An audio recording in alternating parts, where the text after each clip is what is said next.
하나님 말씀 보시겠습니다. 하나님 말씀은 잠언 16장 4절입니다. 하나님 말씀은 잠언 16장 4절 말씀, 신약성경 928페이지입니다.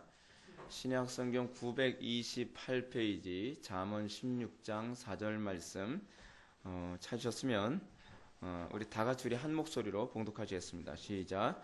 여호와께서 온갖 것을 그 쓰임에 적당하게 지으셨나니 악인도 악한 날에 적당하게 하셨느니라. 아멘. 우리가 계속적으로 지난 시간까지도 우리가 섭리에 관해서 살펴보았습니다. 신앙생활에 있어서 우리가 이 섭리를 이해하는 것은 대단한 유익이 있다 그랬습니다. 그리고 칼빈이 지적했던 것처럼 하나님의 섭리에 대한 이해가 없는 사람이야말로 가장 비참한 사람이다 라고 얘기했던 것을 기억할 필요성이 있습니다.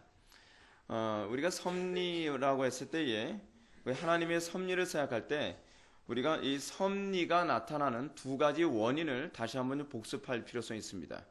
하나님의 섭리가 나타나는 두 가지 원인은 가장 첫 번째 뭐냐 하면 주원인입니다. 주된 원인. 그 주된 원인은 뭘까요? 하나님의 뜻입니다. 하나님의 뜻. 그러니까 여러분, 섭리를 알지 못하면 하나님의 뜻을 알 수가 없습니다. 하나님의 뜻을 알아야만 또한 여러분들의 삶이 풍요로워지고 하나님의 뜻을 알 때라야만 여러분들의 기도가 더욱더 깊어지게 됩니다. 여러분, 기도의 핵심은 무엇입니까? 내 뜻 구하는 것이 아니라 누구의 뜻 구하는 거예요? 하나님의 뜻을 구하는 겁니다. 그게 기도입니다. 그게 기도예요.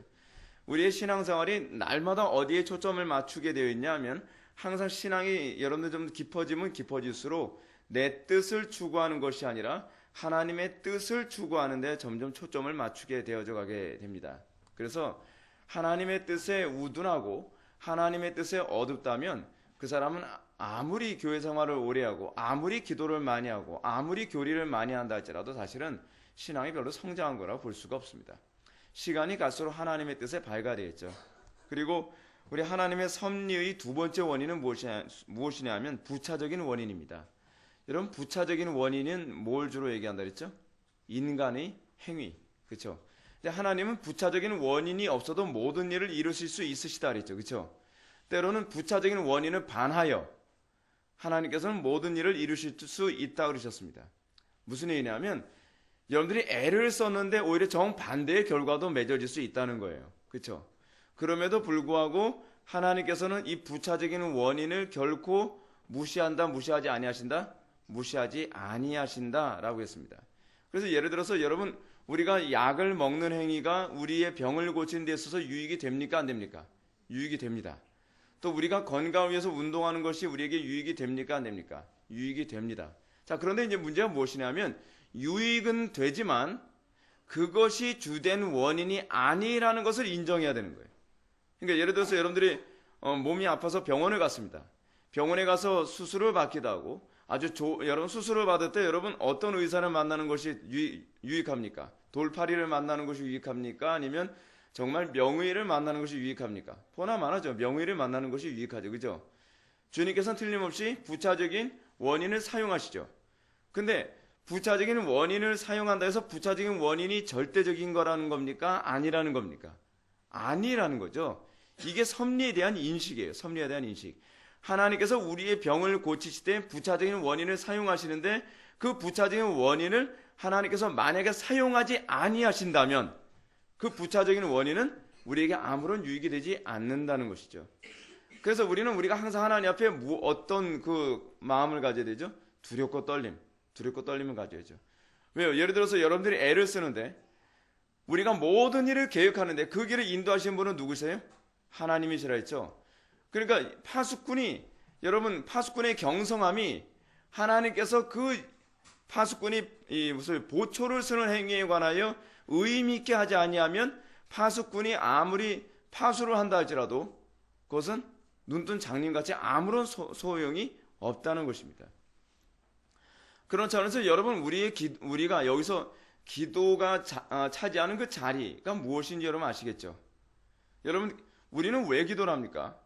우리는 간혹가다 우리는 열심히 봉사하면 다 된다고 생각하지 않습니까? 우리 예를 들어서 우리 열심히 공부하면 좋은 성과를 맺는다고 생각하지 않습니까? 우리는 열심히 일을 하면 돈을 많이 벌을 수 있다고 생각하지 않습니까? 자, 신앙이 뭐냐면 부차적인 원인에 집중하냐, 그렇지 않으면 주된 원인에 집중하냐가 신앙입니다. 부차적인 원인은 하나님께서 안 쓰시면 그만이에요. 안 쓰시면 그만이에요. 그러니까 우리가 이 부차적인 원인에 너무나 많이 집중하는 것은 여러분 주로 뭐예요? 불신앙에 주로 그런 거예요. 여러분 불신자들의 문제가 무엇이죠? 안 믿는 사람들의 문제가 뭐죠? 안 믿는 사람들의 문제는 주된 원인이 하나님에게 있다는 것을 인정하지 않는다는 데 있어요. 자, 그렇다고 한다면 여러분들의 인생에 있어서 제가 여러분들에게 질문 한번 던져보고 싶은 것이 이것입니다. 여러분들은 어떻게 사고를 합니까? 여러분들의 삶에 일어나는 모든 문제가 그 주된 원인이 소위 칼빈이 얘기하는 또는 성경이 얘기하는 부차적인 원인에 의해서 모든 것이 결정된다고 생각을 합니까? 아니면 주된 원인이신 하나님이 주권자가 되셔서 그 하나님이 그것을 다 결정하신다고 여러분 믿습니까? 전자입니까? 후자입니까? 후자라는 것을 인정하는 행위가 무엇입니까? 그게 기도예요. 그게 기도예요. 예를 들어서 여러분 어떻게 기도를 하죠? 하나님 제가 요번에 시험을 보는데 예를 들어서 하나님 제가 무엇을 하는데 이 도구를 사용하는데 이 도구를 잘 사용할 수 있게 해주십시오. 예를 들어서 우리가 병원에 갔는데 병원의 의사가 명의니까 뭐 당연히 명의인 이 의사가 모든 것을 주도권을 가지고 있고 이 명의가 나를 죽이고 살리고를 결정한다라고 생각을 한다면 그것은 불신앙이에요. 불신앙. 다니엘서에서 여러분 느부갓네살 왕이 죽이고 살리고 결정한다라고 죽이고 살리고를 결정하는 것을 만약에 느부갓네살 왕이 결정한다고 생각한다면 그 주된 원인이 느부갓네살이라고 생각한다면 그것은 신앙이에요, 불신앙이에요? 불신앙인 거죠. 다니엘서에서 우리들에게 얘기해 주는 것은 무엇입니까? 주된 원인이 아니라 느부갓네살 왕은 뭐예요? 부차적인 원인에 불과하다는 거예요. 부차적인 원인.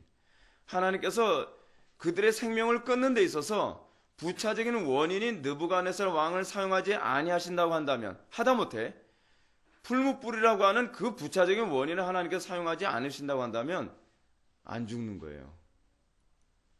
여러분 그 케이스가 어디서 잘 나오죠? 여러분 사도행전에서 보게 되면은 바울이 로마로 압송되어져 가는 장면이 나옵니다. 로마로 압송되어져 가다가 유라굴로라고 하는 그 광풍을 만나지 않습니까? 광풍을 만났는데 그 광풍을 만나고 나서 이 배가 막 이 바다에서 길을 못 찾고 헤매다가 어떤 섬에 딱 그 도착하게 되죠.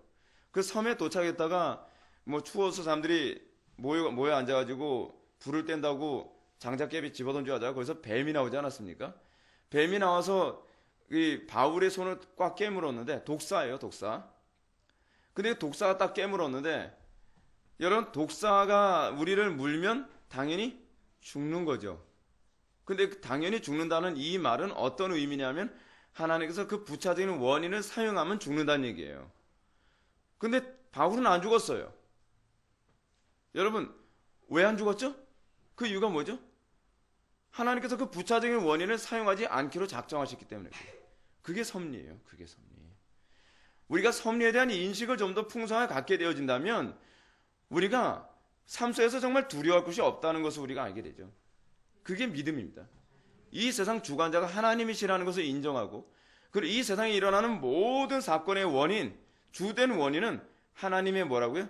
뜻이에요. 하나님의 뜻. 하나님께서 만약에 바울을 죽이기로 작정하셨다고 한다면 그 부차적인 원인을 사용하시겠죠. 그렇죠? 그 부차적인 원인인 독사를 사용하셔서 바울을 죽게 하시겠죠. 근데 하나님의 뜻이 중요한 건 항상 어디 있어요? 하나님의 뜻이라 했죠. 독사가 아니에요. 하나님의 뜻이 바울로 하여금 아직 죽지 않기로 작정하셨다고 한다면 죽지 않는 거예요. 죽지 않는 거예요. 그러니까 우리의 삶 속에서 항상 무엇을 볼 줄 아는 것이 그 신앙이냐면 불신자들이 보지 못하는 영역을 보는 것이 신앙입니다. 불신자들이 보지 못하는 영역을 여러분들도 보지 못하고 똑같이 행동하고 여러분들도 동일하게 부차적인 원인이 모든 것을 결정한다고 생각한다면 마치 돈이 여러분들의 삶의 모든 것을 결정하고 명예가 여러분들의 삶의 모든 것을 결정하고 그 세상 권세가 여러분들의 삶의 모든 것을 결정한다고 여러분들이 생각한다면 그건 뭐예요? 그건 불신앙이에요. 불신앙. 우리가 섭리론에서 우리가 지난 시간까지 살펴왔던 부분에서 우리가 정말 가장 중요시 여겨야 될 두 가지 부분은 바로 그것이었습니다. 하나님께서는 이 세상 모든 일을 이루시는 데 주된 원인이시고, 하나님께서 부차적인 원인을 사용하시기도 하고 사용하지 아니하시기도 하고, 때로는 부차적인 원인에 반하여 행하심에도 불구하고 하나님께서는 하나님의 놀라우신 뜻을 계속 이끌어 가신다는 사실입니다. 자, 이런 차원에서 우리가 오늘 섭리에 관해서 우리가 18장으로 넘어갑니다. 섭리론에서 우리가 생각할 수 있는 약간 모순돼 보이는 부분을 어떻게 이해해야 될 것인가에 관한 부분을 칼빈이 오늘 시간 얘기하려고 합니다. 18장 제목을 보면 하나님은 불경건한 자들을 도구로 사용하셔서 심판을 시행하시며 동시에 스스로 부정함이 없이 순결을 유지하신다. 여러분, 하나님이 선하시다고 한다면, 그리고 이거는 이제 소위 논리를 전개하는 데서 논리학에서 아주 중요한 개념이죠. 전제에 입각한 논증입니다. 전제, 뭐가 전제예요? 하나님이 선하시다. 여러분, 하나님이 선하신 하나님이세요? 믿습니까? 하나님이 선하신데 왜 하나님께서 모든 것을 주관하고 다스리는데 왜 악이 존재하느냐? 이것은 항상 우리의 딜레마거든요. 우리가 항상 이 문제에 대해서 갈등하거든요. 하나님께서 이 세상 모든 것을 주관하시고 다스리시는데 왜 우리의 인생에 슬픔과 고통과 괴로움이 존재하느냐? 그리고 왜 악한 자들의 활동을 하나님께서는 허용하시느냐? 그렇다고 하면서도 하나님이 선하시다고 우리는 과연 얘기할 수 있겠느냐? 이 문제에 관해서 칼빈이 얘기하고자 합니다. 이건 여러분들이 끊임없이 고민하고 있는 그 딜레마에 관한 부분입니다. 자, 1절 보시겠습니다. 하나님의 섭리는 단순히 허용하심만이 아님. 여러분 여기서 뭘 빼야 되냐면 만자를 빼십시오. 이거 칼빈이 얘기하고자 하는 의도에서 벗어난 얘기입니다. 하나님의 섭리는 단순히 허용이 아님. 허용이 아니에요. 허용이 아니에요. 여러분, 이 부분, 제가 보기에는 이 기독교 강요를 번역하신 분이 일종의 어떤 좀 선입견을 가지고 번역하시다 보니까 여기다 만자를 붙이신 것 같아요. 왜냐하면 허용 작정이라는 그런 개념을 지금 염두에 두고서 지금 얘기하는 것 같은데, 칼빈이 지금 여기서 얘기하는 것은 허용이라는 개념이 없다는 것을 지금 논증하고자 합니다. 자, 그럼 무슨 얘기를 하는 것인가? 여러분들 1절에 세 번째 줄부터 한번 보시겠습니다. 육신적인 생각으로는 하나님께서 사탄과 악인들을 통해서 역사하시면서도 그들의 여러분 불법을 여러분들 밑에다가 다른 번역을 쓰십시오. 죄라고 좀 써주십시오. 이 번역이 더 와닿고 더 정확한 번역이에요. 제가 보기에. 육신적으로 생각으로는 하나님께서 사탄과 악인들을 통해서 역사하시면서 그들의 죄에 오염되지 않으시며, 하나님이 죄에 오염되지 않으신데요, 그들과 더불어 일상적인 활동을 하시면서도 그가 죄책 밑에다 여러분 뭐라고 쓰시냐면 죄책을 지지 않으시며 라고 하는 부분 대신에 모든 비난에서 자유로울 수 있는지 라고 여러분들 이렇게 번역을 좀 써주세요. 모든 비난에서 자유로울 수 있는지, 따라서 그가 자신이 쓰시는 그 사탄과 악인을 올바르게, 다시 얘기해서 정당하게 정죄할 수 있다는 것을 도저히 납득할 수 없기 때문이다 라고 얘기합니다. 그렇죠. 여러분, 하나님의 선하신, 여러분들이 항상 하나님을 생각할 때 여러분들이 정말 조심해야 될 게 무엇인지 아십니까? 여러분, 우리는요, 우리 개혁주의가 항상 얘기하는 게 있죠. 성경에 입각한 그 묵상, 그걸 우리가 뭐라 했죠? 계시 의존적 사색이라 했죠. 계시 의존적 사색을 해야 된다라고 우리 대신교단도 헌법에 보면 그렇게 나와 있어요. 근데 이 얘기를 왜 하느냐? 이 얘기를 하는 중요한 이유가 있어요. 그 이유는 뭐냐면 우리는 계시 의존적, 다시는 성경을 근거로 해서 생각하지 않으면 항상 본능적으로 어떻게 사고하길 좋아하냐면 철학적으로 사고하길 좋아해요. 철학적으로요. 여러분, 철학적 논증으로 모든 걸 사고하다 보면 우리는 자꾸 성경이 어떤 식으로 해석하는 것이 더 정당하다고 생각하냐면 천주교식으로 해석하는 것이 더 정당하다고 이해될 수밖에 없어요. 여러분들이 잘 알고 있는 것처럼 천주교는요, 성경을 어떻게 해석을 하냐면 성경의 흐름을 통해서 해석을 하지 않고 그들은 뭐에 의해서 해석을 하냐면 아리스토텔레스주의에 근거하여 성경 해석을 합니다. 그래서 여러분 보십시오. 성경을 읽는다고 해서 여러분들이 그리스도인이 되는 게 아니에요. 아시겠습니까? 성경을 읽으면서도 여러분들이 아리스토텔레스처럼 성경을 해석하면 여러분들은 성경을 보지만 어떤 사람이 되는 거예요? 철학자가 되는 거예요. 여러분, 간디가 성경을 성경의 논리로 보지 않고 자기 논리로 보니까 간디가 어떻게 됩니까? 구원받을 수가 없는 거예요. 제가 이제 재미있는 얘기를 하나 해줄게요. 여러분, 로마 가톨릭에 어떤 교리가 있습니까? 그 마리아의 그 원죄 없이 태어남이라고 하는 교리가 있죠. 원죄 없이 태어남의 교리. 원죄 없이 태어남의 교리라고 하는 이 교리가 나오게 되어진 배경을 제가 말씀드리겠습니다. 원래는 토마스 아퀴나스는요, 토마스 아퀴나스가 가지고 있었던 철학적 사고가 아리스토텔레스주의라고 하는 사고를 가지고 있거든요. 그러다 보니까 아리스토텔레스의 사고로 봤을 때, 그 신이신 예수님을 낳으셨다고 한다면 마리아는 예수님을 낳은 이후에 원죄가 없어야 된다고 생각을 했어요. 그래서 토마스 아퀴나스는 로마 가톨릭 교리의 체계를 세우는 사람이죠. 그렇죠? 그래서 이 토마스 아퀴나스에 의해서 처음에는 마리아의 원죄 문제에 관해서 어떻게 이해를 했냐면, 마리아는 태어날 때부터 원죄가 없었던 것이 아니라 예수 그리스도를 낳음으로 말미암아 원죄까지 다 용서함을 받았다. 그 이후로 원죄도 없고 죄도 짓지 않았다라고 그렇게 생각을 했어요. 그런데 그 이후에 토마스 아퀴나스의 신학을 비판하는 사람이 나오게 되는데, 이 사람 때문에 사실은 종교개혁이 일어나게 된 중요한 원인을 제공한 사람이거든요. 근데 이 사람이 생각은 비교적 아주 괜찮았는데, 이 사람의 제자가 누구냐면 윌리엄 오캄이라고 하는 사람이에요. 윌리엄 오캄이라고 하는데, 윌리엄 오캄에 대한 평가가 뭐냐면 논리의 왕이라고 불릴 정도로 대단한 논리의 탁월함을 가지고 있었던 사람이에요. 윌리엄 오캄 때문에 누가 나오냐면 마틴 루터가 나오게 된 거예요. 그래서 윌리엄 오캄은요, 우리 그 종교개혁의 정신에 굉장히 근접해요. 근데 그 사람의 바로 전 스승이 누구냐면 바로 둔스 스코투스라고 하는 사람이에요. 근데 이 둔스 스코투스라고 하는 사람은 어떻게 생각을 했냐면, 자기가 가만히 생각을 해보니까, 철학적으로 생각을 해보면 이제 자기가 가지고 있는 논리적 구조로 생각을 해보니까, 마리아는 태어날 때서부터 원죄가 없이 태어나야지 정상이라고 생각하는 거예요. 그 성경의 논리예요? 아니면 철학적 논리예요? 철학적 논리죠. 그걸 소위 스콜라주의라고 얘기하거든요. 철학적 논리로 성경을 보는 거예요. 그러다 보니까 어떻게 해요? 성경을 보지만 이방인이 돼버린 거예요. 성경을 보면서도. 여러분, 교리가 왜 중요한지 아십니까? 여러분들은 성경을 자꾸 어떤 식으로 해석하기 좋아하죠? 여러분들의 철학에 들어맞게 해석하기 좋아하는 거예요. 여러분들은 주로 어떻게 성경을 해석해요? 예를 들어서 여러분들이 미신을 좋아하면 성경에 나오는 구절 가지고 어떻게 해요? 미신적으로 해석하기 좋아하죠. 자, 단편인 예를 들어 볼게요. 여러분, 지금은 제비뽑기 해야 됩니까? 해서는 안 됩니까? 여러분, 신학시대에도 제비뽑기 했잖아요. 그럼 어떻게 생각해야 돼요? 우리는 본성적으로 제비뽑기가, 우리나라의 이 제비뽑기 같은 이 문화가, 미신 문화가 이제 발달했기 때문에 제비뽑기를 보면서 그럼 우리도 제비뽑기 해도 되지 않겠는가라고 생각한단 말이에요.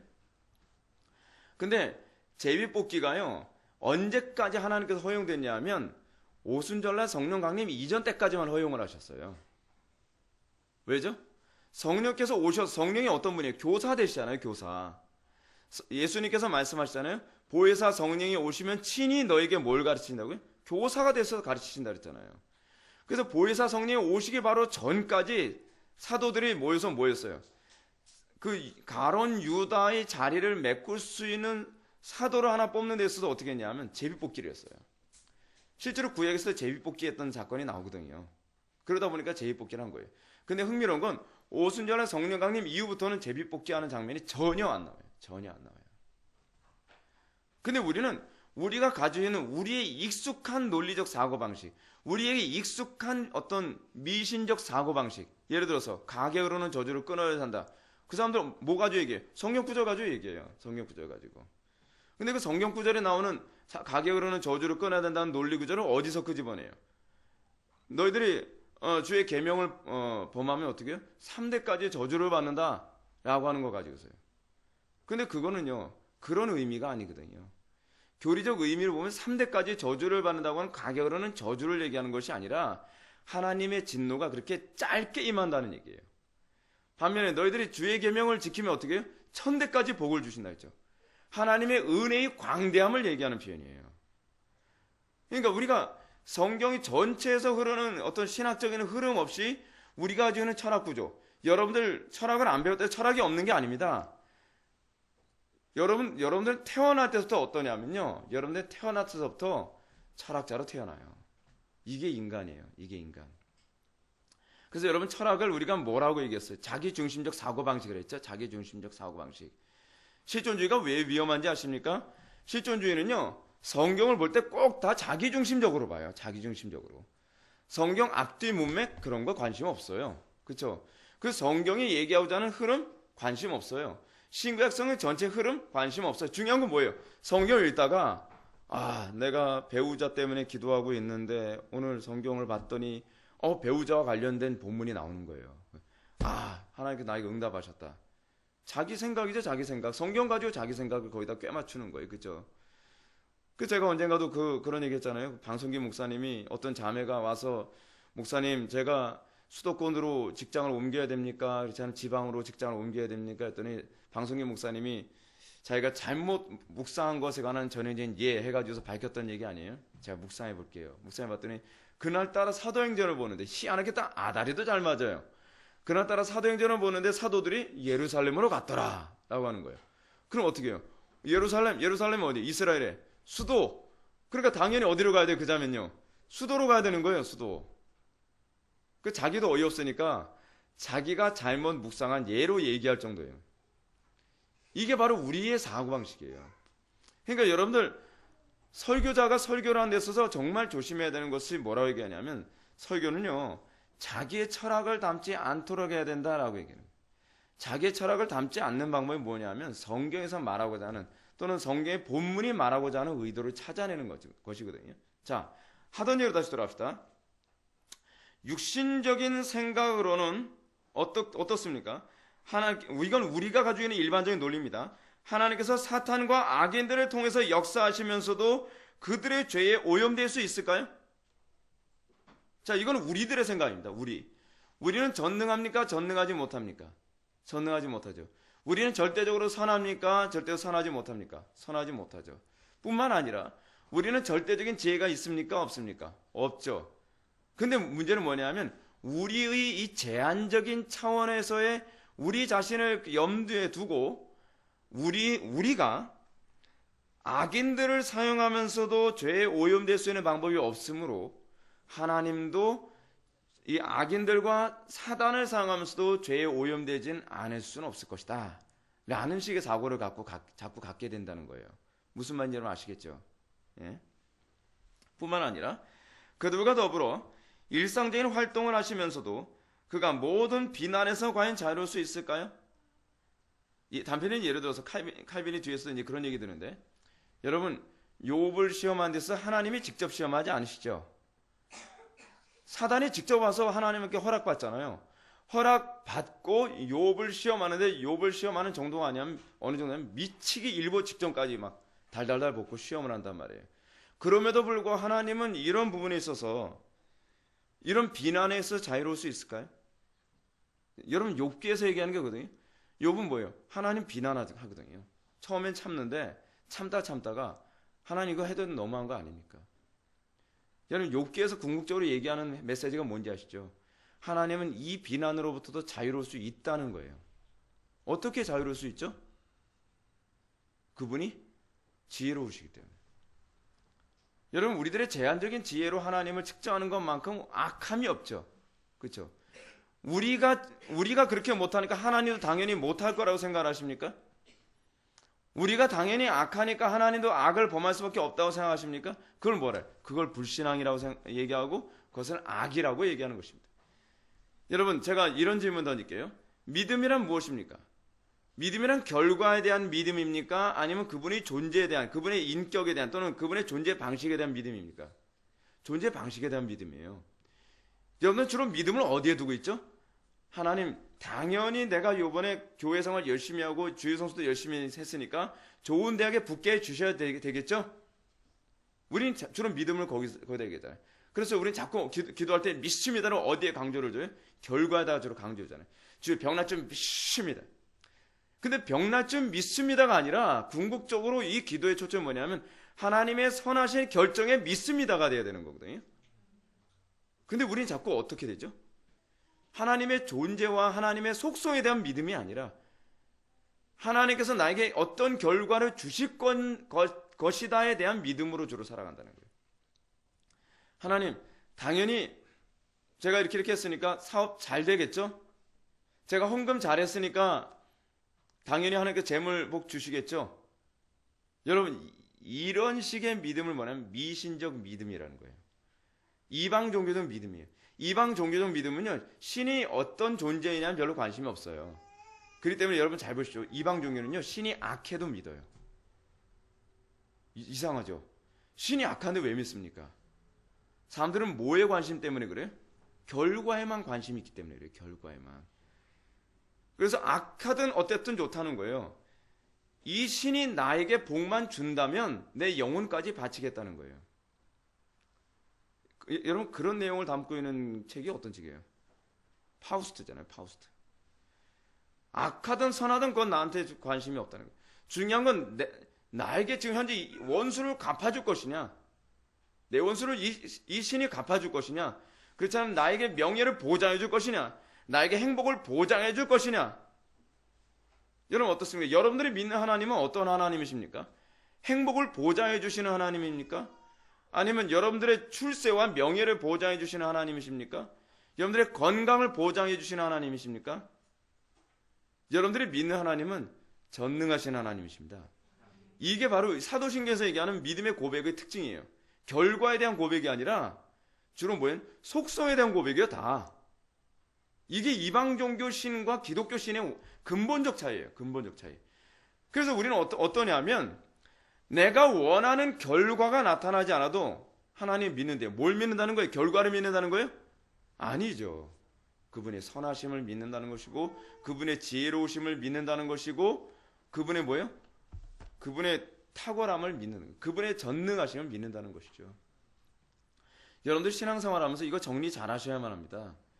제가 시험 보는 건 아니지만 하나님께서 시험 치를 때 항상 이 문제입니다. 항상. 여러분들 별표 한 3개 정도는 항상 머릿속에다 이렇게 딱딱 찍어놓고 다녀야 돼요.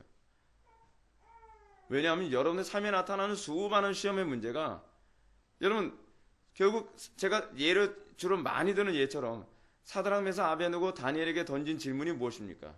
결과에 대한 믿음입니까? 아니면 그분이 속성에 대한 믿음이었습니까? 속성에 대한 믿음이었거든요. 다니엘의 세 친구가 이 풀무불 앞에 서 있는 그 상황에서 다니엘의 세 친구들이 고백한 것은 하나님께서 당연히 우리로 하여금 풀무불에 들어가도 살게 만들어 주실 겁니다가 아니에요. 그리 아니하실지라도 우리는 왕과 왕의 신상에 절하지 아니하겠나이다요. 왜죠? 사람들이 그것 때문에 의아하게 생각해요. 기독교인들을. 아니, 너에게 행복을 보장해주는 신도 아니고, 너에게 풀불 속에 들어왔을 때 살려주는 것을 보장해주는 신도 아닌데 왜 그 신에게 모든 것을 내어 맡길 정도로 그런 믿음을 갖냐? 그 이유가 어디 있다는 거예요? 우리는 그분이 선하시다고 하는 본질에 대한 믿음을 갖고 있기 때문에, 본질에 대한 믿음. 항상 그래서 하나님께서 우리에게 던지시는 질문은 그거예요. 본질에 대한 믿음을 갖고 있느냐고 믿는 거. 질문을 던지는 겁니다. 본질에 대한 믿음 때문에 우리의 신앙의 선배들이 순교까지도 할 수 있었고, 본질에 대한 믿음 때문에 우리의 신앙의 선배들이 자기가 원치 않은 상황과 결과를 맞이해도 범사에 감사할 수 있고 기뻐할 수 있는 그 능력이 있을 수 있었던 겁니다. 사실 오늘 이 칼빈이 얘기하는 이 본문을 이해하는 데 있어서 우리가 전제되어야 될 부분은 그것입니다. 하나님의 뭐에 대한 믿음이에요? 본질에 대한 믿음에서 출발해야 돼요. 본질에 대한 믿음에서 출발할 때라야만 하나님이 이 악한 또는 악을 사용하시고, 또 하나님께서는 또 불법을 사용하심에도 불구하고 하나님은 모든 비난으로부터도 자유로울 수 있고, 하나님은 죄에 오염되지 아니하며 하나님께서 오히려 그 죄를 짓는 자들을 정죄할 수 있는 자격이 있다는 거예요. 참 우리가 생각할 때는 아이러니컬하죠. 그냥 모순적으로 보이지 않습니까? 우리가 주로 던지는 질문이 뭔지 아십니까? 여러분 이런 얘기 많이 하죠. 소위 궤변을 늘어놓는 사람들은 이렇게 얘기합니다. 여러분들이 오늘 죄를 범했어요. 죄를 범해놓고서 여러분들은 뭐라고 얘기했냐 아십니까? 하나님이 작정하셨잖아요. 하나님께서 작정하시는데 왜 하나님 저를 정죄하십니까? 왜 우리가 이런 얘기가 자꾸 나오죠? 우리가 이런 논리가 나오게 되는 이유가 어디 있죠? 이런 논리가 나오는 이유는 우리가 하나님을 우리의 수준으로 자꾸 생각하기 때문에 그래요. 우리의 수준으로 내려놓고 생각한다는 얘기는 뭐냐면 하나님의 본질과 속성에 대한 인식 없이 하나님을 생각하고 있다는 거예요. 어떤 신처럼요? 이방 종교의 신처럼 생각하고 있는 거예요. 이방 종교의 신의 특징이 뭐죠? 전능하지 못하다는 거잖아요. 이방 종교의 신이 전능하지 못해서 뭐예요? 이방 종교 신들은 분업을 해야 돼요. 분업을 해야 돼. 그래서 신이 많잖아요. 신이 많아요. 근데 전능하신 하나님은 어때요? 그렇지 않단 말이에요. 그러니까 우리가 하나님을 이해할 수 있는 대상이 아니라 그래서 뭐예요? 믿어야만 하는 대상이 되는 거예요. 왜냐하면 이해할 수가 없어요. 이해할 수 없는 이유는 뭐냐면 하나님께서 이해할 수 없게 하신 것이 아니라 하나님 존재 방식 자체가 우리가 이해할 수 없는 수준에 있기 때문에 그래요. 우리는 전능하지 못한데 하나님이 전능해요. 이해가 됩니까? 안 돼요.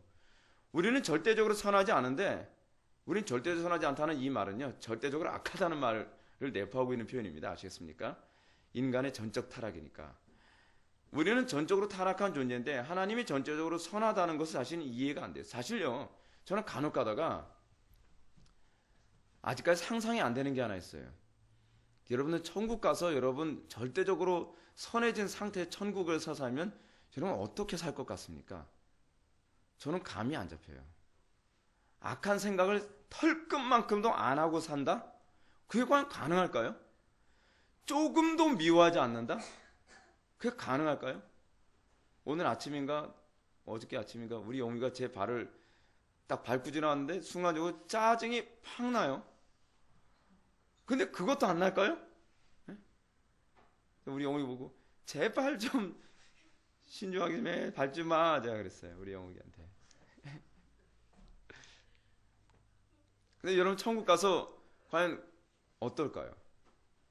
하나님의 절대적인 선은요. 우리가 측정이 안 되는 개념이에요. 우리가 판단할 수 있는 영역이 아니란 말이에요. 특히 하나님의 전적인 지혜로우심. 그것은요. 하다못해 우리는 제가공명 같은 사람들이 어떤 기가 막힌 지혜를 짜낼 때 그 자체도 왜 그렇게 합니까? 이해를 못하는데 같은 피조물인 같은 인간들 중에서도 좀 지혜로운 사람이 어떤 지혜를 짜내도요. 그렇잖아요? 근데 우리가 하나님을 어리석다고 취급하고 하나님이 미련한 존재인 것처럼 취급하는 것만큼 악한 게 어디 있습니까? 악하다기보다는요. 미련한 거죠. 미련한 거예요. 여러분 정말 미련한 사람의 특징을 잠언은 뭐라 얘기하고 있습니까? 지혜로운 자의 조언을 귀담아 듣지 않는다고 얘기해요. 왜 지혜로운 자의 조언을 귀담아 듣지 않죠? 자기가 더 똑똑하다고 생각하기 때문에 그런 거예요. 여러분 우리가 왜 예배 시간에 하나님의 말씀에 집중을 안 하는지 아십니까? 교만해서 그렇다 그랬잖아요. 교만해서. 왜냐하면 하나님보다 내가 더 똑똑하다고 생각하기 때문에 하나님의 말씀에 귀를 기울이지 않는 것이죠. 제가 지난 주일 낮 예배 때 여러분 뭐라고 얘기했습니까? 우리가 말씀을 사모하지 않는 것이 얼마나 끔찍한 교만과 죄악인지, 우리가 정말 날마다 회개로 반응하지 않는 것이 얼마나 끔찍한 교만인과 죄악인지 제가 말씀드렸잖아요. 여러분 스바 여왕이라도 뭐 번역하고 뭐 시바 여왕이라도 번역하는데 이 시바 여왕이 솔로몬의 지혜를 얻기 위해서 여러분 그 먼 데에서 금은 보석을 잔뜩 싣고서 올 정도로 지혜를 사모한 그 정도의 사모함이 우리에게 있습니까? 왜 없죠? 교만해서 하는 거죠. 내 지식과 내 지혜에 나름대로 만족하니까 그런 거예요. 근데 여러분 스바 여왕이 정말 저는 스바 여왕이 굉장히 지혜로운 여자로 생각합니다. 왜 지혜로운 여자로 생각하냐면요. 지혜를 사모했기 때문이에요. 여러분 어떤 사람이 지혜로운 사람인지 알죠? 지혜를 사모하는 사람이 지혜로운 사람입니다. 정말 지혜롭지 못한 사람은요. 지혜를 사모할 줄조차도 모릅니다. 그래서 저는 제가 여러분들에게 정말로 간곡히 부탁하고 싶은 것은 정말 지혜를 사모하는 사람이 되길 바랍니다. 그럼 여러분들은 정말 지혜로운 사람이 될 것입니다. 제가 우리 자녀들을 교육하면서 제가 자녀 교육에 가장 큰 관심이 뭐냐면 항상 지식을 사모하는 아이들이 되는 거, 항상 지혜를 사모하는 아이들이 되는 거, 항상 깨달음을 더욱더 즐거워하는 아이들이 되는 거. 그게 이제 제 교육의 목표인데 잘 될지 모르겠어요. 제가 날마다 기도 중입니다. 따라서 우리가 이 부분과 관련해서 여러분들 279페이지 밑에서 네 번째 줄을 한번 보시기 바랍니다. 그들은 누굴 얘기하는 것입니까? 인위적으로, 그러니까 인간의 철학적 방식으로 하나님의 섭리를 합리적으로 해석하려고 하는 사람들 아니겠습니까? 그렇죠? 그들로서는 사람이 하나님의 의지와 명령으로 말미암아 눈이 어두워졌는데도 그렇게 눈이 어두워졌다는 사실 때문에 사람이 곧 형벌을 받게 된다는 것이 아주 부당하게, 다시 불합리하게 보인다. 그렇죠. 여러분, 인간의 철학으로 하나님의 행위를 보게 되면 주로 어떻습니까? 부당하게 보이고 불합리하게 보이죠. 그래서 여러분들 삶에 뭐가 많은 거예요? 불평이 많은 거예요. 그래서 여러분 삶에 뭐가 많은 거예요? 불순종이 많은 거예요. 예를 들어서 원수를 사랑하라? 이거 얼마나 불합리합니까? 네? 그렇잖아요. 또 남편들은 아내를 사랑하라? 이거 얼마나 불합리하고 부당하게 보입니까? 물론 아내가 너무나 사랑스러운 케이스에는 당연히 사랑해야지 이런 얘기 나오겠지만, 맨날 쇼핑 중독증 빠져가지고 회사 퇴근해서 오게 되면 맨날 그 창고방에 그냥 새로 사놓은 거로 가득가득 채워놓고 집안은 제대로 하지도 않고 힘들죠. 게다가 그 존경이 가지 않은 남편에게 복종하고 불합리한 것을 강요하는 남편에게 복종하라? 여러분, 이것만큼 여러분 불합리하고 여러분 부당하게 보이는 것이 어디 있습니까? 근데 왜 우린 하나님의 명령이 이렇게 불합리하고 부당하게 보이죠? 그 이유가 어디 있죠? 우리가 교만하기 때문에 그런 거죠. 우리가 가지고 있는 이 합리성을 포기할 때라면 성경이 가르치는 합리성이 뭐예요? 여러분, 성경이 비합리적인 책이 아닙니다. 우리보다 훨씬 합리적이기 때문에 우리의 합리성으로는 하나님의 합리가 안 보이는 거예요. 그러므로 그들은 그 일이 하나님의 의지가 아니라 다만 하나님이 허용하심으로 되어지는 것이라는 식으로 말을 바꿔 난제를 피해가는 것이다. 그래서 여러분, 제가 그래서 허용하심만이 아니라 라고 하는 이 표현이 잘못됐다는 거예요. 이 허용하심이라고 하는 표현은요, 하나님의 합리성을 납득하지 못하는 사람들이 사용하는 표현이라는 거예요. 그러나 하나님은 자신이 그 일을 행하시는 장본이심을 노골적으로 선언하셔서 그런 회피 방법이 헛된 것임을 보여주신다. 하나님은 허용하시는 게 아닙니다. 적극적으로 하나님께서 다 하신 겁니다. 저도 사실은 허용이라는 표현을 과거에 많이 사용했는데, 제가 칼빈의 기독교 강요를 보면서 이게 참 아니구나. 여러분, 칼빈의 위대함이 뭔지 아세요? 칼빈은요, 우리가 납득하기 어려우면 또는 설교자가 말을 하고 가르치고 나서 성경이 틀림없이 있음에도 불구하고 가르치고 나서 공격받을 것 같으면 설교자들은 어떻게 하고 싶어요? 안 하고 싶잖아요. 그렇잖아요. 대부분의 목사님들이 강단에서 안 하는 설교가 하나 있습니다. 뭔지 아십니까? 예정론입니다. 예정론 설교하고 나면요, 교인들이 반발 심한 교인들이 한둘이 아니에요. 왜냐면 설교 끝나자마자 내려와서 막 입증해달라고 막 계속 질문 던지고 막 공격하고 난리도 아니거든요. 근데 칼빈은 그거 관계없어요. 성경이 얘기하면 내가 공격을 받더라도 하겠다는 거예요. 그러니까 여러분, 우리가 성경을 대하는 입장에 있어서 우리가 칼빈에서 본받아야 될 부분이 있습니다. 그것이 뭐냐면, 지나치게 성경이 언급하고 있는 것 이상으로 하나님을 착한 하나님으로 만들어 애쓰지 마십시오. 그런다고 해서 하나님이 더 착해지시는 것이 아니에요. 하나님의 우리가 봤을 때 불합리해 보이거나 때로는 잔혹해 보이는 어떤 모습에 있어서도 그것이 하나님의 절대선일 뿐이에요. 성경 우리에게 하나님에 대한 변호자가 되라고 명령한 적이 없어요. 우리가 해야 할 일은 뭐예요? 하나님을 있는 그대로 계시하는 것이 우리의 목적이지, 하나님을 자꾸 변호하려고 하는 것 자체부터가 얼마나 추악한 교만함인지 모릅니다. 그 칼빈의 관심은 무엇이냐면, 하나님을 성경이 계시하고 있는 그대로 지금 얘기하고 있는 거예요. 하나님은 절대로 어떤 분이 아니에요? 그냥 허용하시는 분이 아니라 이 세상 모든 것에 적극적으로 개입하시고 이 세상의 모든 것을 적극적으로 다 추진해 나가시는 분이시라고 지금 얘기하고 있는 거예요. 하나님은 자신이 그 일을 행하시는 장본이심을 노골적으로 선언하셔서 그런 회피 방법이 헛된 것이 보이시죠. 그러나 하나님의 은밀한 명령이 없는 사람들이 아무것도 이룰 수가 없고 사람이 아무리 이를 도모해도 하나님께서 이미 작정하시고 그의 은밀한 의도에 따라 결정하시는 것 이외에는 그 어떠한 일도 이룰 수 없다는 것이 무수한 증거들에 의해서 확실히 입증되고 있는 것이다. 무슨 얘기죠?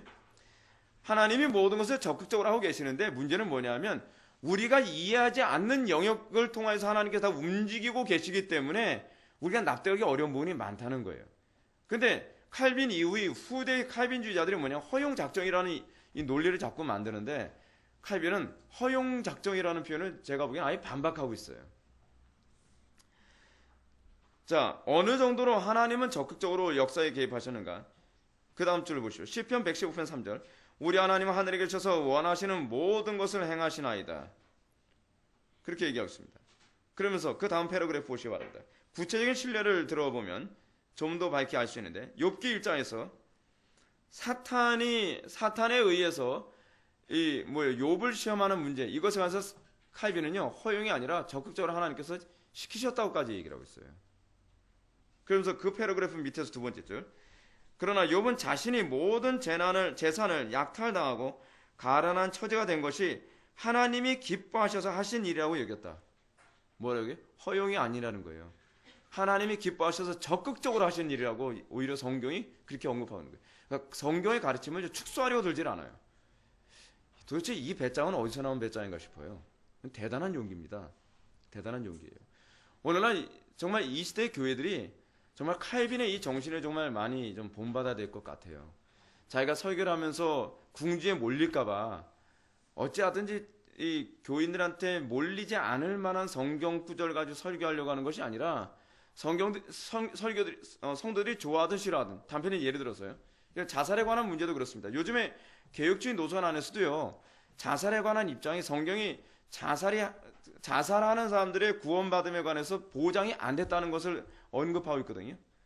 그래서 여러분, 어거스틴도요, 자살하는 사람 100% 지옥 간다고 아예 노골적으로 찍어서 얘기하고 있습니다. 그래서 전통적인 우리 개혁주의는요, 소위 자살하는 사람들은 100%다 지옥 간다라고 보는 입장이 있어요. 근데 요즘의 개혁주의가 어떤 노선으로 가고 있냐면요, 요즘 개혁주의는 원체 우리나라에서 요즘 자살하는 사람이 많잖아요. 자살하는 사람이 얼마나 많으냐 하면 20대 사망한 20대 애들의 반이 자살해서 죽었다고 하는 거예요. 그럼 여러분, 강단에서 설교할 때 어떻게 설교하는 게 좋을까요? 그리고 장례식 때 어떻게 설교하는 게 좋을까요? 타협적으로 설교하고 싶겠죠. 칼빈이 하고 있는 것처럼 이런 태도를 취하기 힘들어요. 그러니까 어떻게 하냐면, 여러분, 요즘에 개혁주의가 이런 식으로 설교합니다. 자살한 사람들이 천국 가는가 지옥 가는가는 우리가 알 수 없습니다. 굉장히 타협적이죠. 그리고 자살하는 그 순간에서도 구원받을 수 있습니다 라고 얘기해요. 왜냐하면 자살하는 이건 이제 소위 철학적 논리를 거기다 이제 갖다 붙이는데, 이 성경에도 없는 논리를 소위 또 스콜라주의가 또 나오는 거예요. 그래서 뭐라고 얘기하냐면, 우리가 자살하고 있는 그 순간에 회개하고서 예수님을 영접할 수 있다는 거예요. 어때요? 그럴싸해 보이죠? 근데 또 다른 개혁주의에서는 그걸 어떻게 반박하는지 아십니까? 하나님께서 하나님의 택한 백성들을 선택하시는 방식은 하나님의 영광을 위하여 선택하셨기 때문에 그의 택한 백성들이 자살하는 것을 허용할 수 없다고 보는 거예요. 왜냐하면 그의 택한 백성들이 죽는 그 순간에서도 하나님께서는 영광을 받기 원하시기 때문에. 그리고 또 하나의 교리, 성도의 견인교리 있죠. 성도의 견인교리가 무엇입니까? 성도가 끝까지 인내케 하시는 교리거든요. 저는 성도가 끝까지 인내하는데 어느 정도로 끝까지 인내합니까? 고문을 당하는 그 순간에서도 자살을 안 해요. 하나님께서 목숨을 끊어주실 때까지 인내하는 거예요. 그게 우리의 신앙의 선배들이 보여준 것이었거든요. 근데 성도라도, 구원받은 성도란다 할지라도 끝까지 인내하지 못하고 목숨을 스스로 끊을 수 있다? 그것은 성도의 견인교리에 위배되는 거예요. 그러니까 여러분 얼마나 요즘 교리가요. 그러니까 요즘 개혁주의자들이 칼빈을 이렇게 본받질 않습니다. 칼빈주의 말만 그렇게 무성하게 얘기하면서 회중들이 원하는 얘기를 하기 위해서 성경을 은연중에 자꾸 이 스콜라적인 논리, 철학적인 논리를 가지고 자꾸 궤변을 늘어놓으면서 성도 눈치 못 채게 궤변을 늘어놓으면서 그러면서 성경을 강요하고 있는 것이죠. 굉장히 위험한 겁니다. 칼빈이 이렇게 얘기하는 것은 정말 대단한 용기라고 생각합니다. 281페이지 보시겠습니다. 첫 번째 패러그래프. 또한 유대인들은 그리스도를 제거할 의도를 갖고 있었고 빌라도와 그의 군졸들이 그의 미친 생각에 합사하였다. 그러나 모든 불경건한 자들이 행한 일은 그저 하나님의 권능과 뜻대로 이루려고 예정하신 그것 이외에 아무것도 아니었다. 허용이 아니라는 거예요. 악한 자들이 예수님을 십자가 못 박도록 하나님께서 허용하신 것이 아니라 칼빈은 아예 뭐라고 얘기해요? 성경이 있는 대로 가자는 거예요. 성경이 뭐라고 얘기하는 거예요? 하나님께서 적극적으로 하게 하셨다는 거예요. 하나님께서. 그래서 베드로도 그렇게 설교한 바 있다는 거예요. 그가 하나님께서 정하신 뜻과 미리 하신 대로 내어준 바 되었거늘 적극적으로 하나님이 하셨다고 얘기하는 거예요. 이는 마치 하나님께서 애초에 모든 것을 아시고 유대인들이 시행하게 될 그 일을 친히 의도적으로 기꺼이 결정하셨다는 뜻과도 같은 것이다. 다른 곳에서도 이렇게 진술하고 있다. 하나님이 모든 선지자의 입을 통하여 자기의 그리스도께서 고난받으실 일을 미리 알게 하신 것을 이와 같이 이루셨느니라. 하나님께서 이루셨다는 거예요. 하나님께서. 자, 그러면 우리가 이 얘기하면 또 항상 나오는 얘기가 있죠. 부차적인 원인. 항상 주된 원인은 어디 있어요? 하나님께 있다 그랬죠. 그 하나님의 주된 원인은 수동적이라거나 그렇지 않으면은 굉장히 부자연스러운 원인이 아니라 적극적인 원인이거든요. 적극적인 원인. 그 적극적인 하나님께서 모든 것을 주도하시고 하나님께서 모든 것을 결정하시며 하나님께서 모든 것을 행하셨음에도 불구하고 이 소위 인간에 의한 이 부차적인 원인이 결코 간과되지 않는다는 거예요. 어떻게 가능하죠? 그건 하나님만 아시죠. 여러분 마치 어떻게 알 수 있는지 설명해 주세요 라고 하는 이런 얘기는 뭐하고 같냐 하면 이런 거예요. 초등학생이 아인슈타인의 그 학설을 이해를 못하는 거예요. 설명해 주세요. 아인슈타인이 무슨 재간에 설명해 주겠습니까?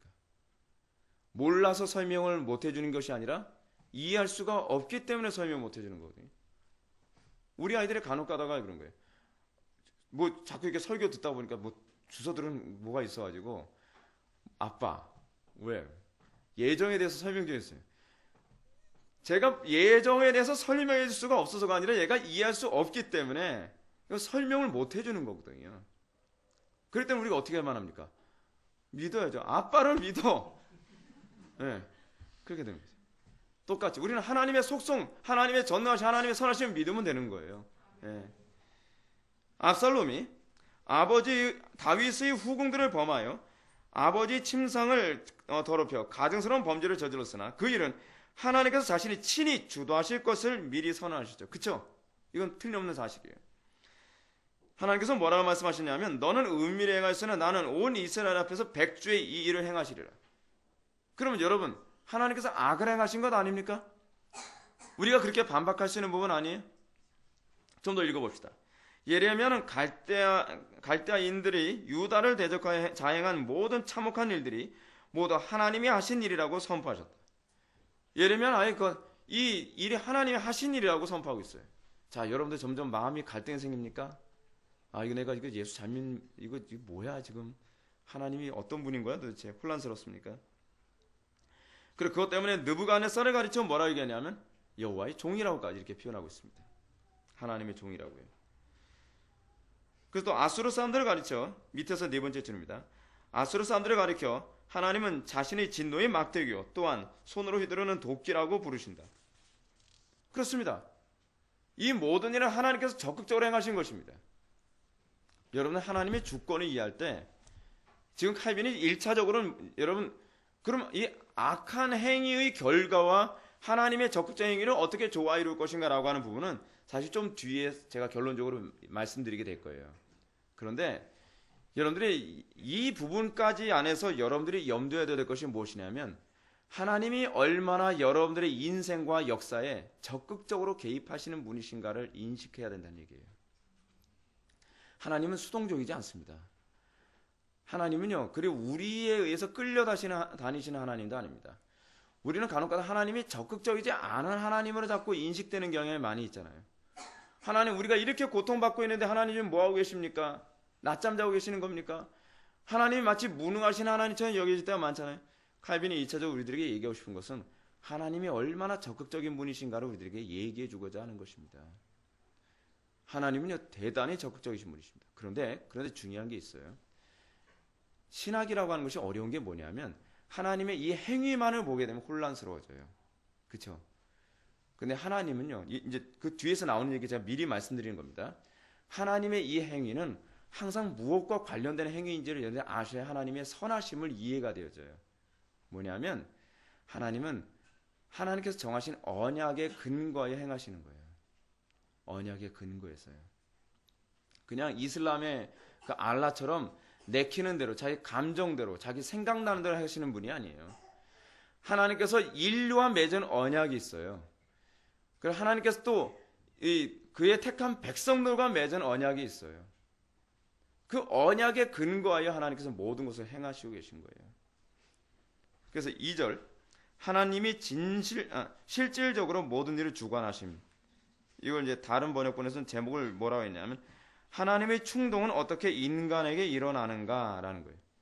인간이 악을 행하게 되는 충동, 인간이 어떤 범법하게 되어지는 이 충동이 과연 어떤 방식으로 일어나는가라고 하는 부분을 지금 칼빈이 얘기하고자 합니다. 지금 우리가 논의하고 있는 그 은밀한 충동에 관한 왕의 마음이 여호와의 손에 있음이 마치 본물. 본물이 뭔지 아십니까? 제가 본물이라고 하는 말을 제가 국어사전 찾았더니 보에서 흐르는 물이래요. 그래서 보가 뭔지 모르겠더라고요. 그래서 본물이 뭔가 제가 다른 번역을 봤더니 흐르는 물줄기예요. 흐르는 물줄기. 마치 흐르는 물줄기와 같아서 그가 임의로 인도하시느니라. 여러분, 흐르는 물줄기를 우리가 막을 수 있습니까? 이게 참 묘해요. 흐르는 물줄기는요, 막을 수가 없어요. 흐르는 물줄기를 막으면 다른 데로 또 흘러가요. 계속 다른 데로 흘러가요. 그러니까 물이 졸졸졸 흐르니까 만만한 것 같은데, 제가 어렸을 때 친구들하고 산에 올라가면 항상 놀던 그 놀이가 있거든요. 뭐냐면 지금 이제 많이 깔아뭉개가지고 별로 안 남았는데, 한봉산이 제가 어렸을 때 놀던 제가 그 놀이터였습니다. 거기 올라가면 이제 시냇물이 흐르는데, 시냇물이 흐르면 친구들하고 앉아가지고서 거기다가 댐도 만들고 뭐 자갈 같은 거 막 주워다가 댐도 만들고 뭐 돌도 올려놓고 댐도 만들고 막 그러면은 흘러내리면서 또 다른 쪽으로 이제 물줄기가 막 흘러내려가거든요. 그래서 그런 놀이하면서 놀았거든요. 근데 물줄기가 졸졸졸 흐른다고 해서 막을 수가 없어요. 점점점 쌓이면요, 굵은 물줄기에 대해서 넘쳐버리게 막 되거든요. 다른 길로 또 물줄기가 흩어져 버리고 말고. 이게 하나님이 얼마나 강력한 분이신가를 얘기해요. 하나님의 뜻을 아무도 막을 수 없다는 거예요. 솔로몬의 진술이 모든 인류 전체에게 미치며 또한 우리가 마음에 품는 모든 것이 하나님의 은밀한 감동으로 된 것으로 자신의 목적을 이루는 것이다 라고 이렇게 얘기를 합니다. 자, 이제 문제가 무엇이냐면, 자, 여러분들 제가 자주 언급하는 말씀이 있습니다. 무릇 지킴하는 것보다 뭘 지켜라? 마음 지켜라. 생명의 근원이 이에서 납니다. 모든 행위가 어디서부터 시작되죠? 마음에서 시작됩니다. 그러면 그 마음을 누가 주관하시죠? 문제는 하나님이 주관하신다는 게 문제입니다. 그래서 여러분, 바로가 이스라엘 백성들을 내주지 않고 10가지 재앙을 다 받게 만든 것도 하나님께서 그 마음을 주관하셔서 그런 거예요. 여러분, 정말 두려워야 될 게 뭐냐면, 그래서 기독교 신앙은요, 예수 딱 믿으면 뭐부터 바뀌냐면 행위가 바뀌는 게 아니에요. 뭐부터 바뀌어요? 마음이 바뀌어요. 마음이 안 바뀌면, 마음이 바뀐다는 게 무슨 얘기냐면 추구하는 바, 그리고 마음을 통제하는 바가 주체가 달라진다는 거예요. 그래서 여러분, 우리는 구원받은 상태에 관해서 굉장히 피상적으로 생각하지 않습니까? 피상적이지 않습니다. 여러분들이 예수님을 딱 믿고 나면, 예수님을 영접하고 나면 그 다음서부터 달라지는 것이 뭐냐면 마음이 달라지는 거예요. 마음이. 안 믿는 사람들하고 다르게 이 마음을 주관하는 주체가 달라지고, 안 믿는 사람들하고는 다르게 이 마음이 추구하는 바가 달라지는 거예요. 그게 구원받은 상태예요. 그것이 구원받은 상태. 그것이 구원받은 상태라는 것을 어디서 잘 보여주고 있느냐? 여러분, 히브리서를 한번 보시면 히브리서 8장.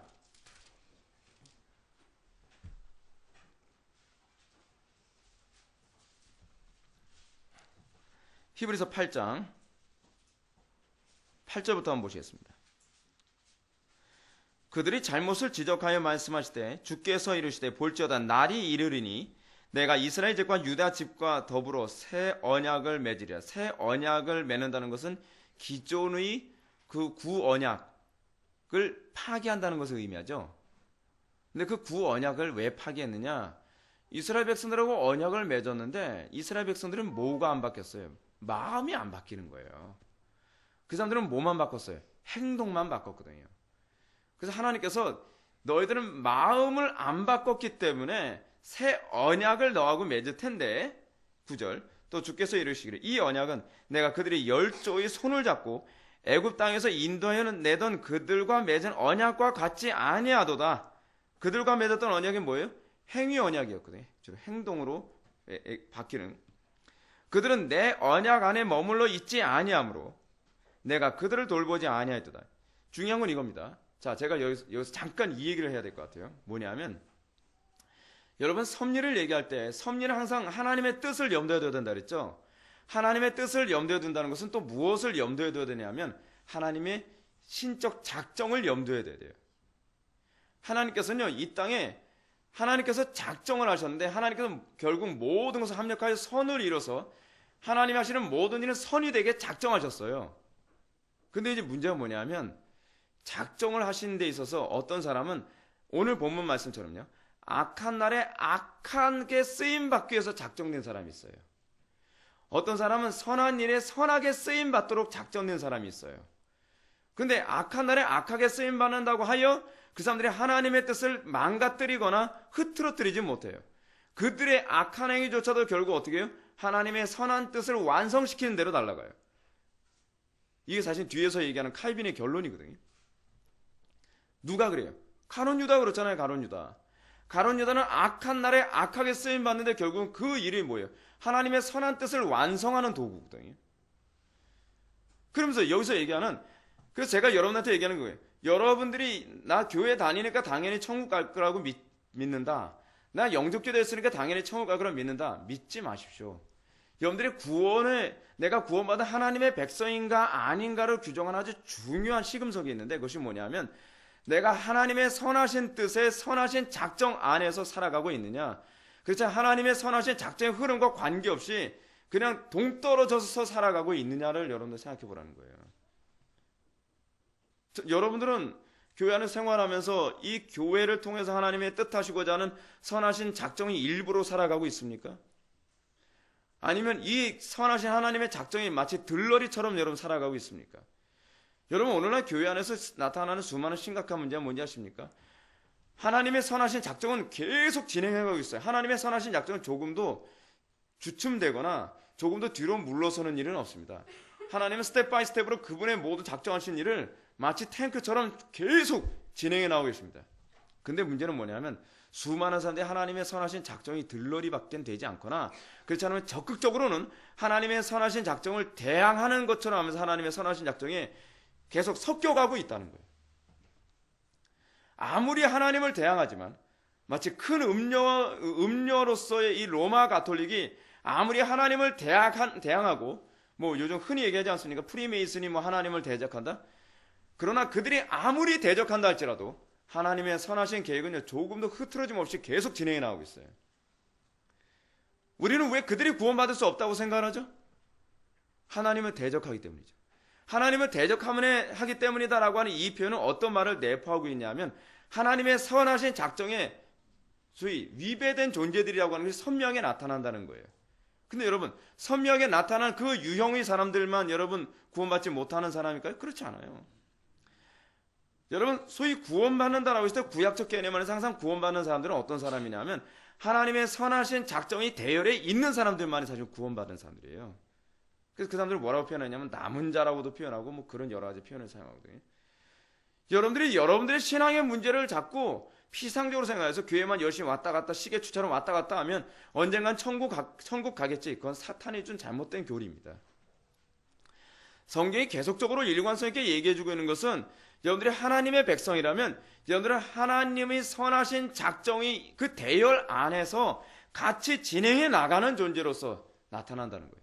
그래서 사도 바울이 뭘 얘기하는지 아세요?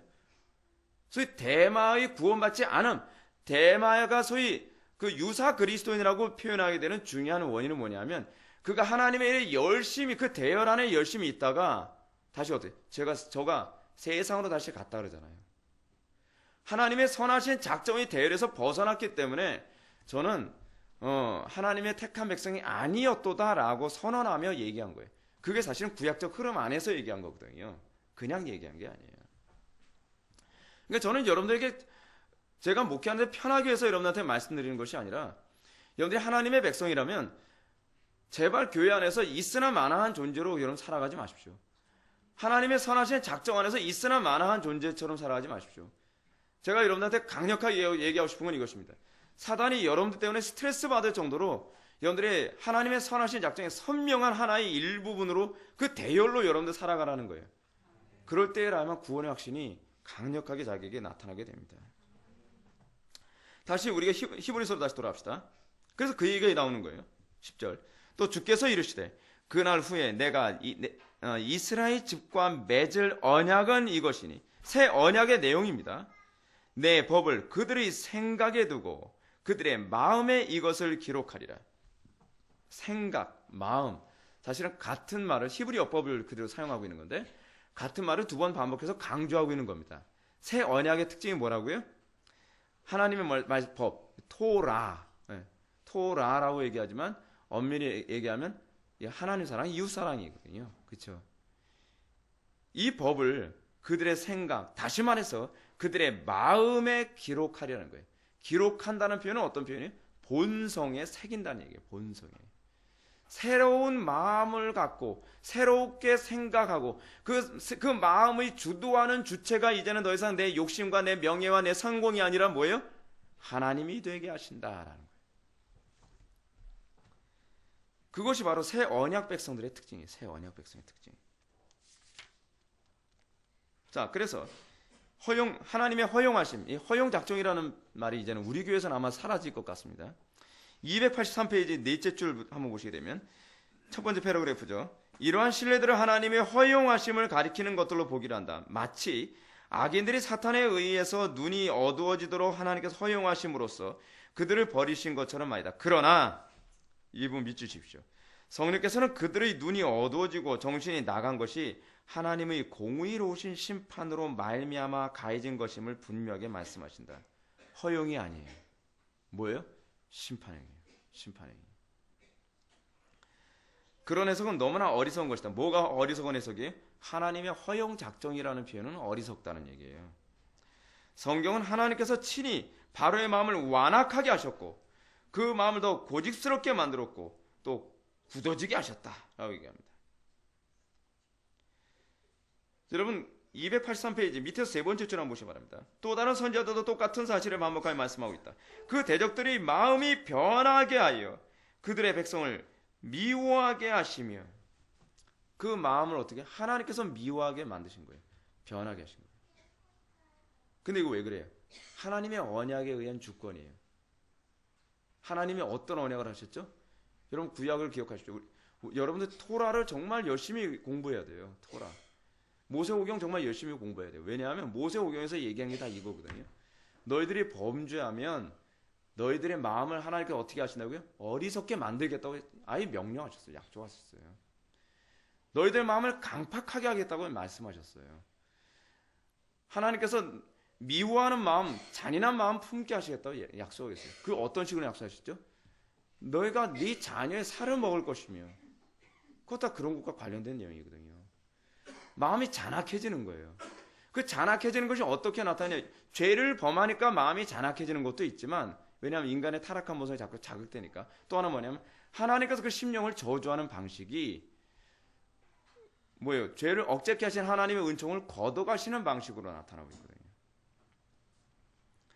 잠언 16장 7절 보면 사람의 행위가 여호와를 기쁘시게 하면 그 사람이 원수라도 그와 더불어 화목하게 하시느니라 라고 얘기하고 있어요. 그렇죠? 원수하고도 화목하게 한대요. 어떻게 화목하게 한다는 거죠? 원수의 마음을 하나님께서 바꿔주신다는 거예요. 그래서 여러분, 성경에서는 어떤 말이 자주 나오냐면 우리가 하나님을 기쁘시게 해드림으로 말미암아 원수들의 마음이 바뀌었다든지, 우리가 하나님의 뜻대로 살아감으로 말미암아 우리를 대적하는 사람들이 오히려 우리를 돕는 사람으로 바뀌는 그런 유형의 얘기가 자꾸 나오거든요. 왜냐하면 하나님께서는 마음이라고 하는 가장 은밀한 좌소에서 행하시는 분이시라는 것을 잘 얘기해 주고 있는 거예요. 그렇다고 한다면 여러분 요 부분만 좀 더 얘기합시다. 284페이지 첫 번째 패러그래프 위에서 네 번째 줄, 악령이 사울을 괴롭게 했으나 성경은 그것이 하나님으로부터 온 것이라고 얘기하고 있고요. 우리는 사탄이 저지르는 미친 듯이 하나님이 공의로우신 보응에 비롯한 것이 많습니다. 보응의 보응, 그 보응이 뭐예요? 율법에 의한 저주거든요. 또한 그 동일한 사탄이 믿지 아니하는 자들의 마음을 혼미케 한다고 말씀하고 있습니다. 그러나 미혹의 역사를 그들에게 보내사 거짓 것을 믿게 하심은 하나님에게서 오는 것이 아니라면 대체 이런 일이 어디서 오는 거란 말이에요. 칼빈이 그렇게 얘기하고 있는 거예요. 자, 그러면 제가 이렇게 말씀드리죠. 그럼 이걸 어떻게 해결해야 되나요? 우리의 마음이 내 마음이 강팍해지고 있고 내 마음이 교만해지고 있고 내 마음이 어두워져서 진리를 분별할 줄 모르고. 여러분, 정말 제가 요즘 뭘 많이 느낀지 아십니까? 한국교회가요, 뭐 이렇게 자꾸 진리를 제대로 잘 못 봐요. 뻔히 나타나고 있는 것조차 제대로 분별을 못해서 교회가 자꾸 이상하게 가고 있단 말이에요. 그럼 어떻게 해야 될까요? 그게 왜 안 보이는 걸까요? 그럼 보이게 하려면 어떻게 해야 될까요? 성경은 아주 간단하게 제시해 주고 있습니다. 회개하라고 했어요. 회개하면 뭐예요? 죄를 지면 그 재앙이 3, 4대까지 가지만 회개하는 자에게 하나님께서 그 은택을 1000대까지 주신다는 거예요. 회개하는 자에게 하나님께서 다시 어떻게 해요? 눈이 열리게 해주시거든요. 회개하지 않는 한 이 문제는 해결되지 않아요. 기도 많이 한다고 해결되는 게 아니에요. 그 성경은 뭐래요? 회개하라 천국이 가까이 왔느니라 라고 해요. 회개하면 어떻게 해요? 자기 어두웠던 눈이 밝아져요. 회개하게 되면 굳어졌던 마음이 부드러워져요. 실제로 성경에 얘기했잖아요. 마지막 때 주님께서 뭐래요? 회개하는 자에게 어떻게 해요? 굳은 마음을 제하고 부드러운 마음을 심겨준다 그랬잖아요. 그래서 복음의 출발은 뭐에서 출발하냐면 회개에서 출발해요. 회개하지 않으면 복음을 깨달아지지 않아요. 깨달아지는 게 여러분 복입니다. 회개하지 않으면 아무리 설교 들어도 마음이 강팍해져서 느낌이 없어요. 느낌이. 설교자가 아무리 성령 충만하게 설교한다고 해서 되는 문제가 아니에요. 회개해야 돼요. 그럼 뭘 회개해야 되는지 모르죠. 문제는 하나님과 나와의 어디에서 문제가 생기는지 여러분 찾지 못하고 있잖아요. 그러니까 날마다 그래서 기도하는 거예요. 아리켜달라고. 그 근본적인 문제, 소위 여러분 마치 우리 몸에 많이 혈관이 흐르고 있잖아요. 그 혈관이 어디가 막혔는지 알 수 없잖아요. 찾아내는 것처럼 우리가 성경을 자꾸 묵상하고 우리 자꾸 설교를 듣고 자꾸 기도하는, 소위 구하고 찾고 두드리는 이 작업은 다른 일에만 해당되는 것이 아니라 우리가 회개해야 될 요소가 무엇인지 그 죄, 하나님과 근본적으로 막혀진 그 죄의 문제를 찾는 데에서도 이것도 동일하게 허용되어지는 가르침이에요. 여러분, 어떤 분은 회개해야 됩니까? 삭교는 재물 문제라고 그러더라고요. 삭교가 하는 얘기가. 그리고 또 가나안 여인, 그 누구죠? 그 사마리아 여인은 뭐였어요? 소위 음란의 문제였거든요.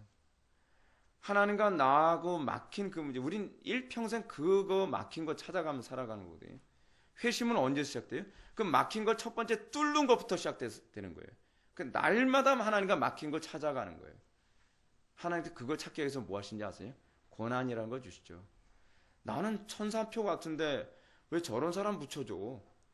근데 그 사람이 붙여주심으로, 그 사람을 우리에게 붙여주심으로 말미암아, 아, 내가 이 정도로 악하구나. 내가 이 정도로 저 사람조차도 내가 수용할 수 없는 존재이구나. 내가 굉장히 교만한 존재였구나. 내가 굉장히 이기적인 존재였구나. 흔들어 봐야 아는 거거든요. 써니텐처럼. 여러분들이 음료수 병 안에다가 그 맑은 물에다가 여러분 모래를 집어넣고서 가만히 놔두면 어떻습니까? 그냥 맑은 물처럼 보이잖아요. 근데 어떨 때 이게 불순물이 많다는 걸 알아요? 흔들어 봤을 때. 그래서 하나님께서 고난을 주시는 이유는 그래서 성화가 바로 성화라고 하는 것을 제가 이렇게 표현하고 싶어요.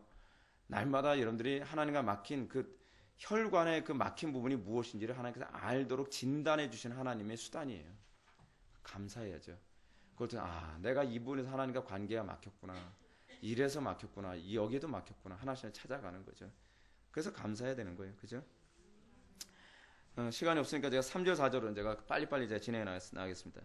3절 하나님의 뜻은 단일함이라고 하면서 3절의 이 마지막 패러그래프 보시게 되면 첫 번째 반론, 이 두 개의 반론이 나오는데 3절에 첫 번째 반론이 나오고 4절에 두 번째 반론이 나옵니다. 그걸 제가 설명해 주고 마치겠습니다. 첫 번째 반론, 그들의 첫 번째 반론, 즉 하나님의 뜻이 아니고서는 어떠한 일도 일어나지 않는다면 하나님께서는 두 가지 상반된 뜻이 있다는 것이요, 결국 그의 율법으로 자신이 분명하게 금지해 놓으신 바를 그의 은밀한 계획을 통해서 작정하시는 것이 된다는 주장이다. 이게 이제 첫 번째 반론입니다.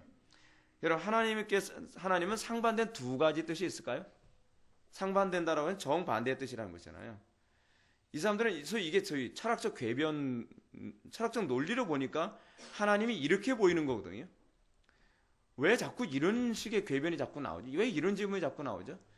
성경적으로 사색을 안 해서 그래요. 성경적으로. 우리가 성경적으로 사색을 하게 되면 이런 질문이 나올 수가 없어요. 그럼 이것에 대한 답변이 286페이지로 넘어가면 합니다. 두 번째 단, 넷째 줄부터 한번 보시기 바랍니다. 그러나 하나님의 뜻이 그 자체와 모순을 일으키는 것도 변하는 것도 아니요. 이 사람들은 방금 뭐라 그래요? 두 개의 뜻, 상반된 두 개의 뜻이 있다는 얘기는 모순되는 두 개의 뜻이 있다는 얘기거든요. 근데 하나님의 뜻이 그 자체와 모순을 일으키는 것도 변하는 것도 아니요, 그가 뜻하시는 말을 뜻하지 않으시는 채 하는 것도 아닌 것이다. 그런데 하나님의 뜻이 하나님께는 하나요 단일한 것인데 우리에게 여러 가지로 보이는 것은, 실제로 여러분 여러 가지로 보이지 않습니까? 하나님의 뜻이 뭔지 선명히 잘 안 보이잖아요. 그렇죠? 왜 그럴까요? 불경건해서 그래요. 불경건해서. 우리 정신적인 역량이 부족하여 하나님께서 얼마나 다양한 방식으로 어떤 일을 뜻하시기도 하시고 뜻하지 않기도 하시는가를 깨닫지 못하기 때문이다. 하나님을 인식하는 인식의 역량이 부족해서 하나님을 자꾸 곡해하고 왜곡하길 좋아한다, 그 얘기입니다. 그러나 하나님은 항상 일관성이 있습니다. 항상 하나님은 하나의 일관적인 뜻으로 모든 인류 역사를 항상 이끌어 가신다는 것을 미리시기 바랍니다. 어거스틴의 얘기를 한번 봅시다. 어거스틴이 이 상반된 뜻이 아니라는 것을 아주 잘 설명해 줬는데 287페이지 위에서 세 번째 줄, 그러므로 경건하고 겸손한 모든 사람은 아구스티누스의 다음 같은 발언에 기꺼이 동의할 것이다. 이거 제가 설명해 드릴게요. 읽어드리면 재미없으니까 지루하죠. 마치 이거죠. 효자가 있는데 효자가 그 병들어서 아파서 죽어가시는 아버지를 보면서 어찌하든지 아버지가 죽지 않았으면 좋겠다라는 자기의 뜻이 있죠. 근데 이 뜻은, 이 마음은 선해요, 악해요? 선하죠. 선한 마음을 갖고 있음에도 불구하고 하나님께서 이 선한 이 마음을 갖고 있는 이 아들의 뜻대로 해줘요, 안 해줘요? 때로는 죽기도 한단 말이에요. 그렇다고 해서 하나님의 뜻이 악한 건 아니죠. 때로는 아주 악한 아들이 있는데 왜 우리 아빠 빨리 죽었으면 좋겠다 라고 마음을 먹고 있음에도 불구하고 하나님께서는 그 악한 마음과 상반되게 그 아버지를 살려줄 수도 있단 말이에요. 그렇다고 해서 하나님의 선하신 뜻이 결코 상반적이라거나 모순된 것은 아니겠죠. 예, 그걸 얘기하는 거예요. 그래서 여러분들 287페이지 또 어거스틴의 말을 하나 더 봅시다. 밑에서 하나, 둘, 셋, 넷, 다섯, 여섯, 일곱, 여덟 번째 줄 맨 우측 부분. 그리하여 아구스티누스는 이렇게 외치고 있다. 하나님이 행하시는 일들이 위대하고 그 모든 뜻하시는 바가 고귀하도다. 이렇듯 하나님의 뜻이 아닌 것은 아무것도 이루어지지 않으니, 이거 번역이 좀 그렇습니다. 하나님께서 뜻하지 아니하는 것은 아무 일도, 심지어 그의 의지에 반하는 일도 이루어지지 않으니 과연 놀랍고 말로 형용키 어려운 일이 아닐 수가 없다. 그가 허락하지 아니시면 아무 일도 이루어지지 않는다. 그러나 하나님은 어쩔 수 없이 억지로 허락하시는 것이 아니라, 잘 보시죠. 하나님은 어쩔 수 없이 억지로 허락하시는 것이 아닙니다. 기꺼이 자의로 허락하시는 것이다. 그래서 허용작정이라는 개념이 굉장히 문제가 있다는 얘기예요.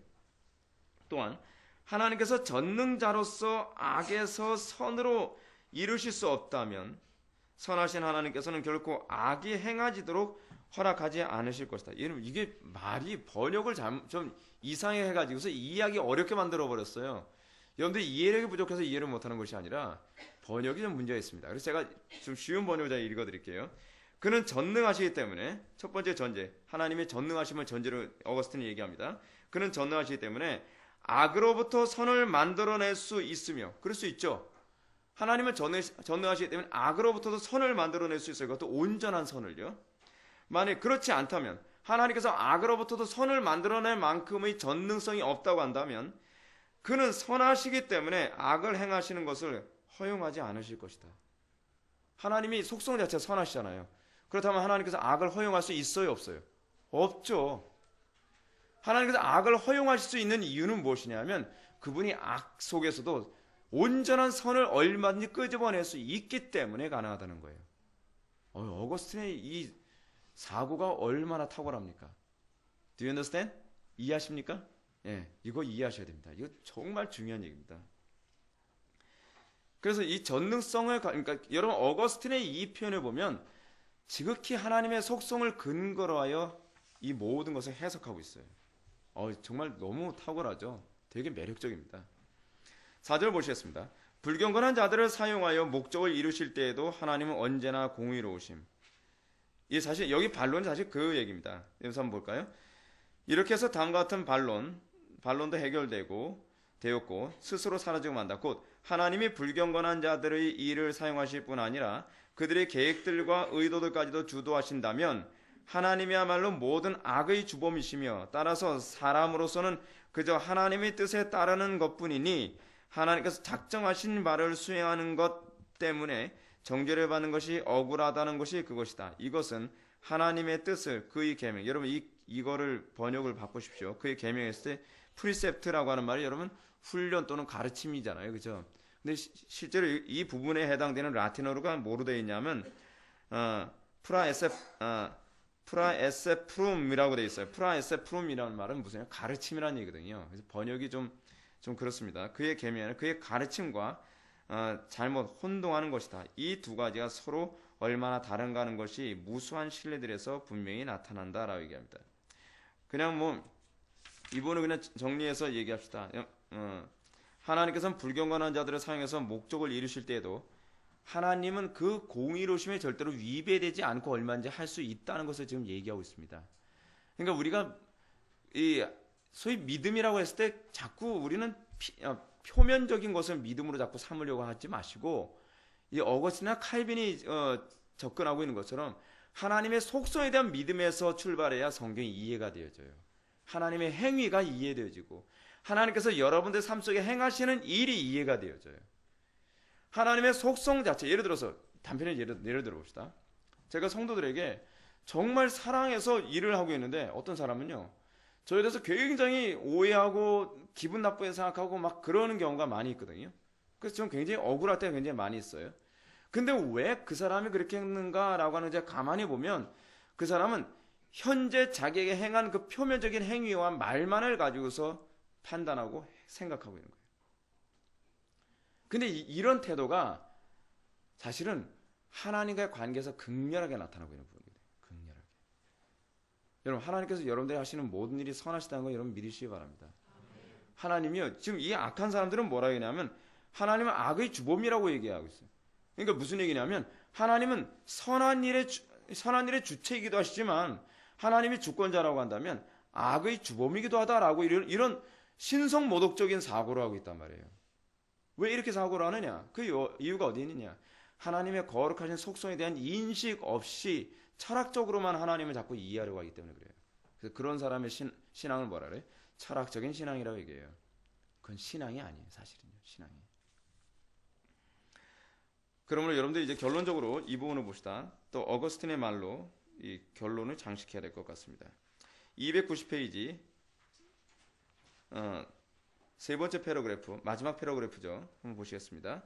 유다가 배반한 일의 경우에도 하나님께서 성자를 죽음에 내어주기를 뜻하셨는데 그 범죄의 책임을 하나님께 돌린다는 것은 구속 사역의 공로를 유다에게 돌리는 것만큼이나 잘못된 것이다. 그렇죠? 마치 하나님이 유다로 하여금 예수님을 배반하도록 하셨다고 만약에 그렇게 얘기한다면, 그러면 그 예수님의 구속 사역의 공로는 누구에게서 주어진 거라고 얘기하는 거예요? 가룟 유다에서 주어진 거라고 하는 궤변으로 갈 수밖에 없다는 거예요. 논리가 이렇게 망가질 수 있다는 거예요.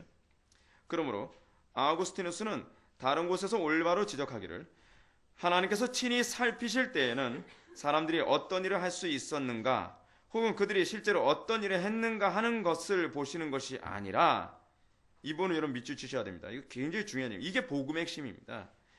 하나님께서 친히 살피실 때는 사람들이 어떤 일을 할 수 있었는가, 또는 실제로 그들이 어떤 일을 했는가, 행위에 관심을 갖는 것이 아니라 그들이 행하고자 하는 뜻이 무엇이었는가를 보며 그리하여 목적과 뜻을 염두에 두신다고 하였다.